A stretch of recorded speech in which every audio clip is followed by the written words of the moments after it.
안녕하세요. 묘식당이에요. 집에 혹시 묵은지 있으신가요? 이제 김장철도 다가오는데 아직 다 못 먹은 묵은지 있으시면 이렇게 오늘처럼 연시나 홍시와 함께 김치찜으로 만들어 보세요. 일반 설탕이나 물엿을 넣은 것보다 훨씬 더 깊은 맛을 내면서 맛있게 드실 수 있어요. 묵은지는 물에 한번 씻어서 사용해 주시는데요. 안에 있는 소를 제거해야 음식을 만들었을 때 깔끔하고 또 군내도 나지 않아서 좋아요. 혹시 너무 오래돼서 군내가 많이 나신다면 물에 1시간 정도 담가 두시는 게 더 좋을 것 같아요.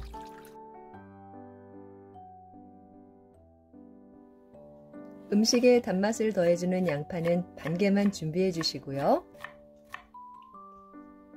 대파는 한 대 준비해 주셔서 흰 부분은 쫑쫑 썰어 주시고 밑에 초록색 부분은 어슷썰기로 따로 준비해 주세요. 홍시나 연시는 겉껍질을 벗겨서 준비해 주시는데요. 혹시 냉동실에 곶감이 있다면 곶감을 다져서 넣어 주셔도 좋아요.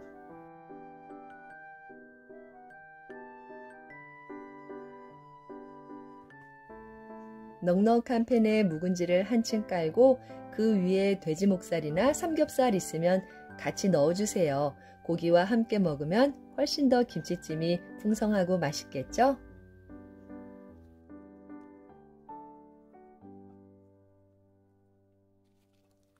썰어놓은 양파와 대파 올려주시고요.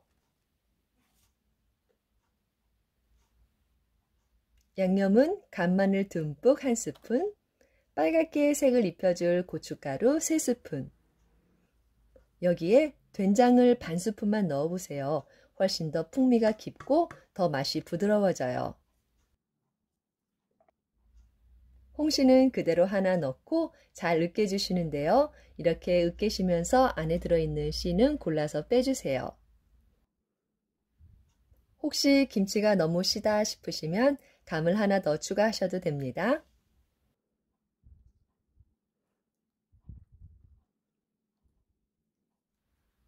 이제 물을 부어주시는데요. 물은 김치가 다 잠길 정도로 찰랑하게 부어주시고 센 불에서 한번 끓여주세요.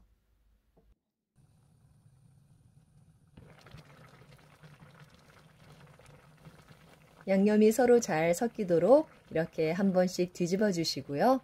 이때 국물 맛을 한번 보시고 간이 약간 부족하다 싶으시면 국간장 또는 액젓을 추가해서 기호에 맞게 간을 좀 맞춰주세요.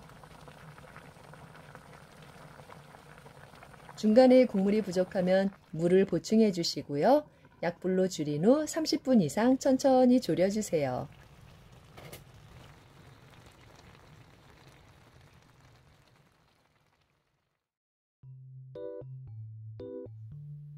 건강하게 맛있는 홍시 김치찜이에요. 요즘 감이 한창 나오는데 묵은지 있으시면 한번 만들어 보세요. 오늘도 시청해 주셔서 감사합니다. 항상 건강하세요.